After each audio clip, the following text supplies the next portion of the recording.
Bienvenidos una vez más a su programa favorito, este podcast de Iglesia Presbiteriana Jesús, y estoy con el pastor David Correa. Bienvenido, pastor. ¿Cómo estás, Dina? Me da mucho gusto, mucha alegría poder estar otra vez aquí sentado a la mesa contigo para la sobremesa. Así es, estamos expectantes de poder responder las preguntas que ustedes han mandado y también pues ampliar un poco más en este sermón que se predicó el domingo pasado. Y de estamos, hecho, hace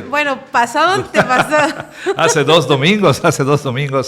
Sí, andamos atrasados en los episodios por diferentes razones y yo sé que, quienes nos hacen el favor de escucharnos se preguntarían, ¿no? ¿Qué pasó con la sobremesa, no? Pero ya estamos de vuelta, no se preocupen. Y sí, nada más que esos episodios pues van a ser un tanto más breves, ¿no? Porque tenemos que ahora sí que grabar 2 episodios.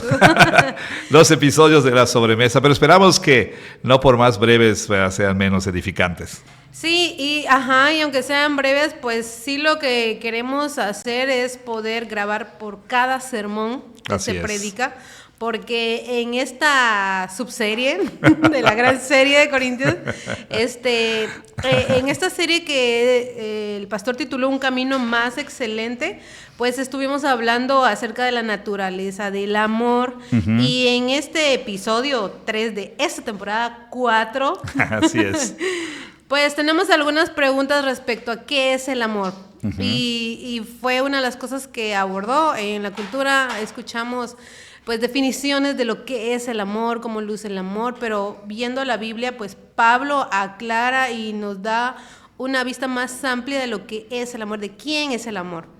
Y quizá no solo más amplia, sino que Pablo nos da realmente la perspectiva correcta, digámoslo así, ¿no? Un entendimiento correcto acerca de qué es el amor. Sí, y una de las cosas que abordó Pastor en esta serie, en esta parte, fue de la naturaleza del amor, y hemos visto cómo en la cultura pues el amor es un simple concepto, o es un concepto, o el amor es algo que se acaba, algo que pues deja de ser, y cómo constantemente los creyentes somos bombardeados con estas creencias. Y sutilmente pues empezamos a absorber todo esto, lo que la cultura, los medios nos dicen de qué es el amor, pero necesitamos regresar e ir a la Biblia, a la palabra de Dios, y esta serie nos ha ayudado mucho, aunque se oiga muy cliché de el amor, que Dios es amor, y vemos esto como tan, sí, ya sabemos que Dios es amor, pero la profundidad y la importancia de hablar del amor del Señor y el amor del Señor hacia su iglesia y dentro de su iglesia, que es el llamado de lo que hemos visto en esta serie, de todo lo que Pablo ha estado hablando. Entonces, pastor, el enfoque que Pablo estaba tratando de corregir era respecto a los dones, uh-huh. Pero él empieza a enfatizar la importancia del amor en estos dones. Entonces nos podría pues a ayudar para poder ampliar un poco más sobre la naturaleza del amor. Bueno, es una muy buena pregunta. Creo que es muy importante que entendamos, una vez más, quiero recalcarlo, lo he dicho varias veces en los sermones, pero creo que es importante que se tenga en cuenta que, contrario a la noción popular, este capítulo, el capítulo 13 de Primera de Corintios, no es un poema dedicado al amor, o sea, no es una oda al amor. Así como en la cultura se dice, yo estoy enamorado del amor, dicen algunos cantantes, ¿sí? Sobre todo algunos de esos cantantes de antaño. Pablo no está escribiendo en abstracto, no está escribiendo un poema que sería usado en las ceremonias nupciales. Yo creo que la mayoría de los cristianos tenemos esa idea, ¿no? Cuando se piensa en una ceremonia nupcial y entonces pues uno trata de encontrar algún pasaje para esa ceremonia nupcial, ya sea para el sermón o para una lectura, ¿sí?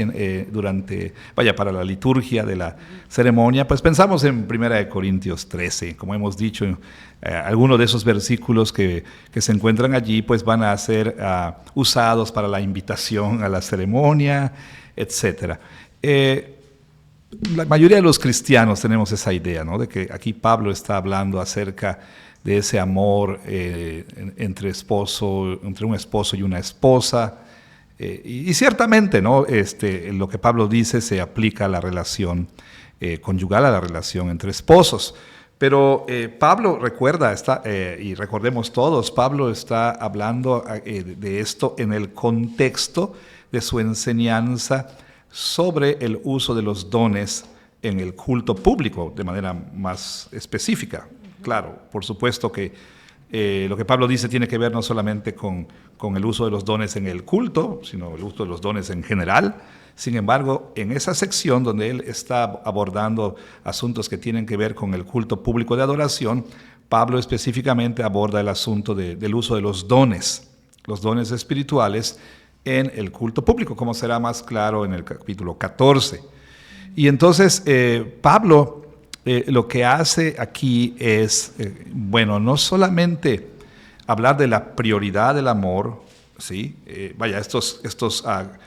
Al menos algunos de estos creyentes, o por lo menos asistentes a la iglesia corintia, pues ellos estaban priorizando los dones, pero Pablo ha hablado de la prioridad del amor. Por otro lado, pues tenemos que notar algo que es importante. Pablo no nos da la lista exhaustiva de todas las características del amor, ¿sí? Él no nos dice, bueno, aquí está, esta es mi definición total, completa de lo que el amor es. Ciertamente Pablo enlista algunas características, 15 o 14 dependiendo del comentarista. Algunas son positivas, otras son negativas. O mejor dicho, habla en términos positivos y en términos negativos. Dice el amor es y también dice el amor no es, ¿no? Uh-huh. Y cuando Pablo hace esto, cuando Pablo enlista estas características, Pablo es muy intencional. Es decir, las características que él menciona y tampoco son así como que random, ¿no? Al azar, sino que Pablo es muy intencional en escogerlas y mencionarlas precisamente por lo que estaba sucediendo en la iglesia. Y básicamente yo creo que lo que Pablo está haciendo aquí es decirles a estos corintios, ¿quieren ustedes saber qué es el amor? Pues no miren a su iglesia, ¿no? Porque el amor no es jactancioso, el amor no se envanece, el amor no busca lo suyo. Y eso es precisamente lo que los corintios estaban haciendo, por lo menos algunos de ellos. Estaban envaneciéndose de sus dones, estaban ellos mirando sobre el hombro a los que no tenían esos dones, y estaban llenos de orgullo, y pues por supuesto ellos usaban los dones para su propio beneficio. Entonces Pablo les dice, miren, realmente eso no es el amor, ¿sí? Eso no es el amor, yo ya les dije que el amor es prioritario, pero tienen que entender que el amor es un fruto del Espíritu, ¿sí? Es algo que el Señor produce en nosotros, y el Espíritu no va a producir un amor que sea, orgulloso, vanidoso, egoísta, etc. Entonces ustedes tienen que entender que aunque ustedes afirmen tener amor por lo que ustedes están haciendo, yo no puedo llamarle a lo que ustedes dicen tener amor, porque el amor no es esto y no es esto. Entonces, creo que es muy importante para el entendimiento de ese pasaje tener en cuenta estos aspectos que he mencionado. Y pastor, en este sermón usted, una de las cosas que mencionó, ¿verdad?, que a mí me encantó es cómo Pablo dice lo que es y lo que no es el amor. Ajá. Y refiriéndose a lo que el Señor es y cómo Jesús es todo esto. Claro, por supuesto. Y Jesús no es todo esto. Cómo nosotros, en la iglesia, en una cultura donde, por ejemplo, hemos normalizado, hablando del amor en pareja, hemos normalizado el divorcio. Y donde decimos el amor colapsa, el amor se acaba, el amor se termina. ¿Cómo podemos ayudar a los creyentes a que sí afirman esto, a que ellos puedan tener una perspectiva más bíblica respecto a sus relaciones? Bueno, muy, muy importante pregunta también. Creo que es tema, me parece, del siguiente sermón, ¿no? Cuando hablamos de la permanencia del amor, pero bueno, podemos responder a esto. O sea, entiendo que la pregunta tiene que ver con la idea de que, bueno, nos dejamos de amar y pues entonces tenemos que disolver, Ajá. tenemos que disolver el matrimonio, ¿no? Porque ya no nos amamos, etcétera, ¿no? Ajá. Y es por lo que usted comentó de que el amor no se da por vencido. Ajá. Pero las personas sí se dan por Oh, vencido. claro, entiendo, tienes toda la razón, ciertamente. Muchas gracias. Al final de esa lista de características, Ajá, el amor dice todo lo cree, todo lo sufre, todo lo espera, todo lo soporta. Por supuesto, gracias. A mí cuando estaba estudiando para ese sermón me pareció algo muy, muy interesante, ¿no? El apóstol Pablo al final de la lista que él menciona allí, él dice, bueno, el amor todo lo cree. Eso no quiere decir ser una persona crédula, o vaya, una persona que va a cerrar los ojos y contra toda razón va a decir no o sí, según sea el caso. No, pero aquí más bien pensaríamos no es que yo crea en la persona, como yo que le diga a mi cónyuge o a un hermano en Cristo, yo creo en ti, más bien es creer en las promesas del Señor, ¿no? Creer como dice el mismo apóstol Pablo en Filipenses, estoy convencido, el que comenzó la buena obra la irá terminando hasta el día de Jesucristo, ¿sí? El amor todo lo cree, todo lo sufre, ¿verdad? O sea, está dispuesto, ¿sí? Pensando en un matrimonio, por un bien mayor, por algo más grande que la propia comodidad o la propia felicidad, está dispuesto o está dispuesta, según sea el caso, esposo o esposa, están dispuestos a sufrir el día a día de una mala relación matrimonial, de un cónyuge que no responde, un cónyuge frío, un cónyuge difícil, etc.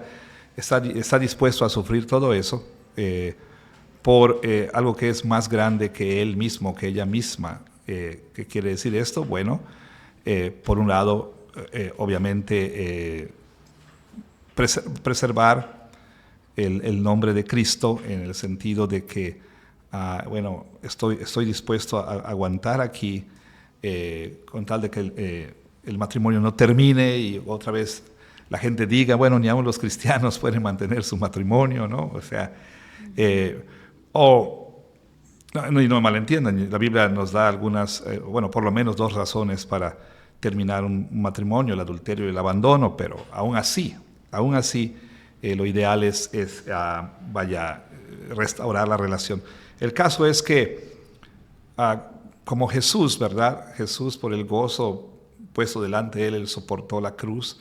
Jesús estuvo dispuesto a hacer cosas que no eran agradables en sí mismas, ¿sí?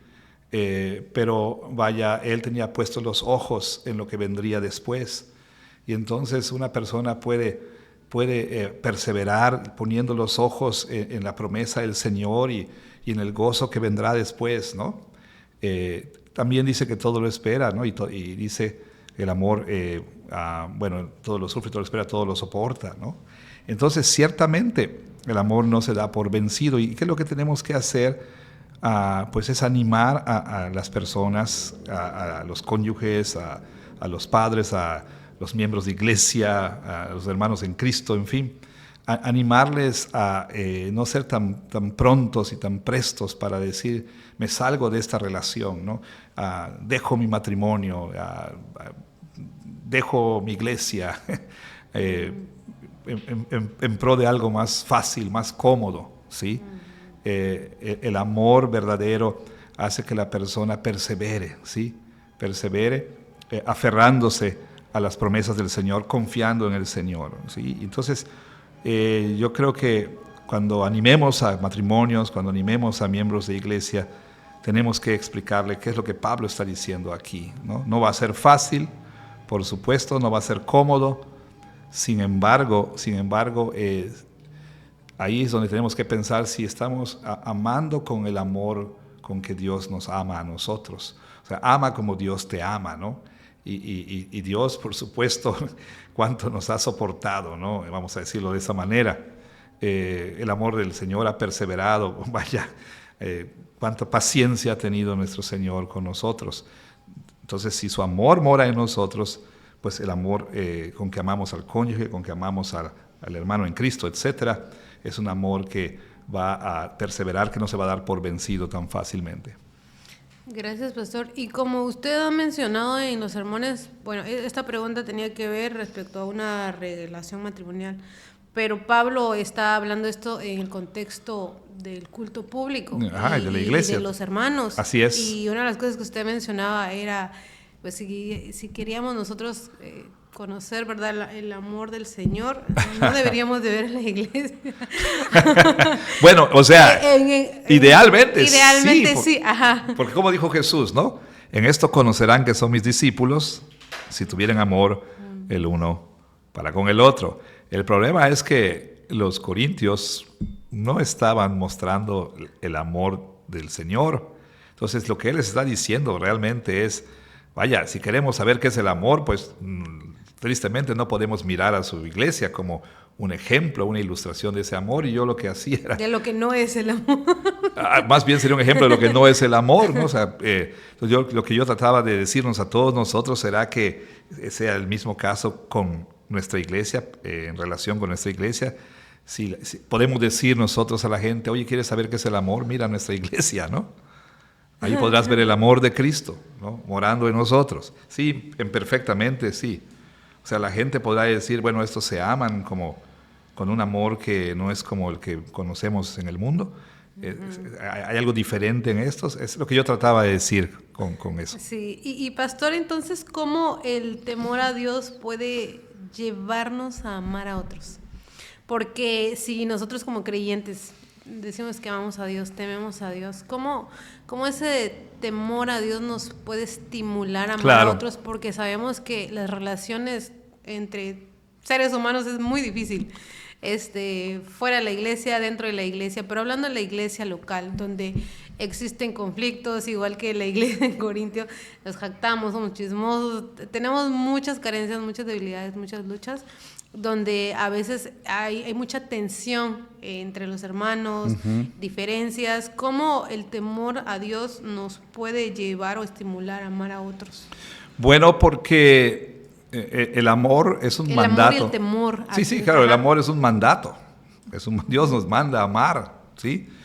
Los dos más grandes mandamientos son: amarás al Señor tu Dios de todo tu corazón, etcétera, y a tu prójimo como a ti mismo. Jesús también dijo: un nuevo mandamiento les doy, que se amen unos a otros. O sea, es un imperativo, es un mandamiento. Así que cuando uno no ama, pues está en desobediencia, ¿sí? Y sabemos nosotros que el temor de Dios consiste en tener esa reverencia, ese respeto, ¿sí?, por nuestro Señor y por sus mandamientos. Entonces, cuando nosotros decidimos no amar a alguien, estamos en desobediencia. No es un asunto trivial, porque Dios nos ha mandado a amar a las personas. Y uno dirá, pues, ¿cómo me pueden mandar a amar? Bueno, cuando hacemos esa pregunta, pues claramente estamos pensando en el amor como un mero sentimiento o una emoción. Entonces la gente dice, pues no me puedes mandar que yo sienta algo, ¿sí? Bueno, la Biblia realmente nos muestra que Dios manda aún desear cosas, y uno dice, ¿cómo me puedes mandar desear algo si no lo deseo?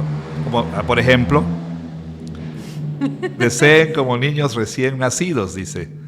Deseen como niños recién nacidos la leche espiritual. Bueno, me dice Dios, desea. ¿Cómo me puede ordenar que yo desee algo? No lo deseo. Bueno, ciertamente hemos dicho que el amor es un fruto del Espíritu, ¿sí?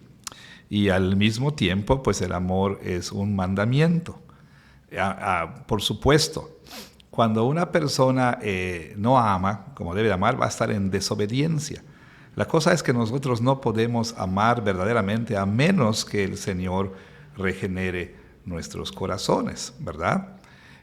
A menos que Él derrame su corazón, su amor en nuestro corazón a través de su Espíritu, pues no vamos a poder amar como debemos amar. Entonces pareciera así como que contradictorio, pero no. uno debe pedirle al Señor que nos dé lo que Él nos manda, ¿sí?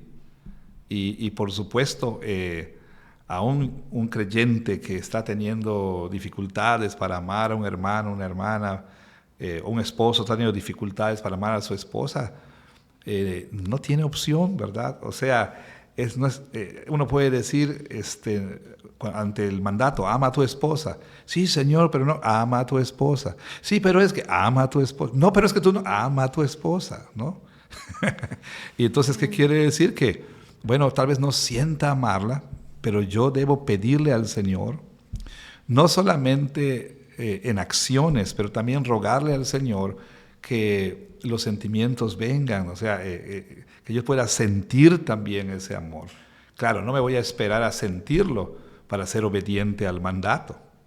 O sea, y amar en ese sentido quiere decir, Señor, tú sabes que estoy teniendo dificultades, ya no tengo este sentimiento, pero en obediencia a ti voy a cumplir mis votos, voy a procurar el bien de mi cónyuge y te ruego, Señor, que vayas despertando en mí ese sentimiento que debe acompañar también a estas acciones. Entonces, como el temor de Dios puede motivarnos a amar, pues entiende que si desobedeces al Señor, ¿sí? Desobedeces el mandato, bueno, si no amas estás desobedeciendo al Señor, ¿verdad? Y eso es algo muy serio. Entonces no es un asunto así como que puedo yo pensar que es un asunto trivial. No. Si uno no está obedeciendo al Señor, pues eso es un asunto muy serio, ¿verdad? Sí, y el problema es que a veces justificamos el por qué no podemos o no queremos, más bien no queremos, exacto. amar a nuestros hermanos. Claro. Porque, pues al final, como usted decía, es un acto de desobediencia.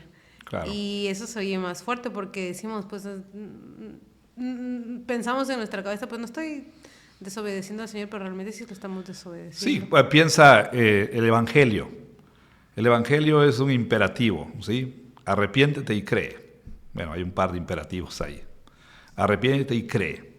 Ahora, el que rechaza el Evangelio ni se arrepiente, ni quiere arrepentirse, ni cree, ni quiere creer. O sea, rechaza el Evangelio porque quiere rechazarlo. A menos que el Espíritu Santo transforme nuestro corazón, nos haga nacer otra vez, pues no vamos a poder creer, ¿sí? Pero entonces, aún el no creyente que no quiere creer y no quiere arrepentirse, está en desobediencia. De hecho, así Pablo habla en esos términos, que el Señor vendrá, por supuesto, a juzgar a los que no obedecen al Evangelio, no quieren arrepentirse, no quieren creer. Lo mismo con el amor, ¿sí? O sea, el mandato está ahí, y el más grande pecado, diría yo, el pecado más profundo, pues sería precisamente el no amar a Dios, ¿no? Podemos ser buenas personas, pero si no amamos a Dios, estamos cometiendo quizá el pecado más fundamental de todos, ¿no? Y no amamos a nuestro prójimo. Entonces, ciertamente no vamos a poder amar con el amor de Dios hasta que hayamos nacido de nuevo. Pero aún así, ¿verdad? Si Dios me está mandando eso y no lo estoy haciendo, tengo que arrepentirme y rogarle que Él cambie mi corazón para que yo pueda amar como debo de amar, ¿no? Sí, y aunque imperfectamente, pues sí, siempre voy a estar como creciendo en amor hacia los demás. Sí, por supuesto, sí, claro. Por el hecho de que estamos en Cristo, estamos unidos al Señor. Así y el Señor es. va a producir en nosotros eso que Él nos manda. O sea, esos mandatos, porque a veces lo vemos como, es que Dios me manda, pero no puedo.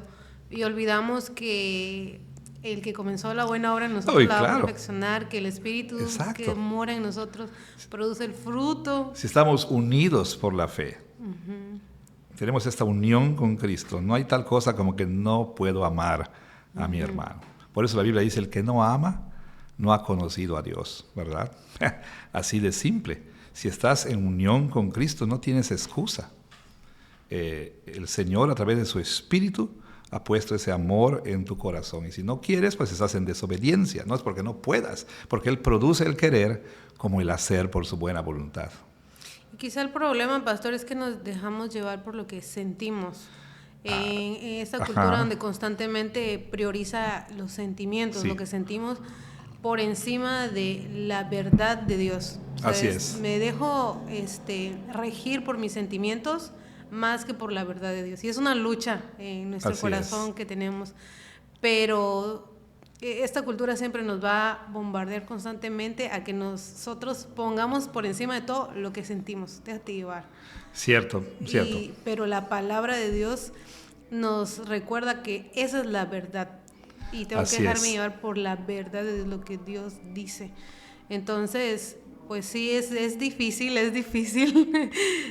pero la verdad de Dios es la que debe de permanecer y a la que debemos de seguir y obedecer. Amén, así es. Y no a nuestros sentimientos. Por supuesto, y yo creo que hay muchísimo que decir al respecto, pero me parece que es una muy, muy buena pregunta, la cual hay que tomar muy, muy en serio. Bueno, aquí nuestro productor, o sea, no sé, está haciendo algunas señas. Unas señas raras.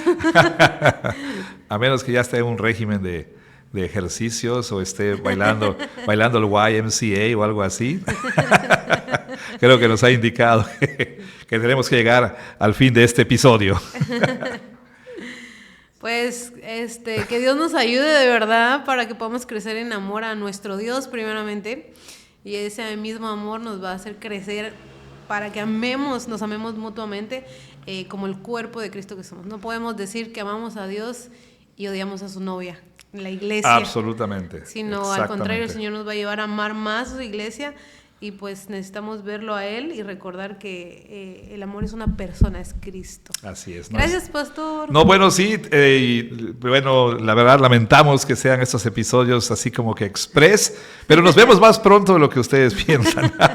Los esperamos en la próxima sobremesa. Sí, regresamos, pero muy pronto.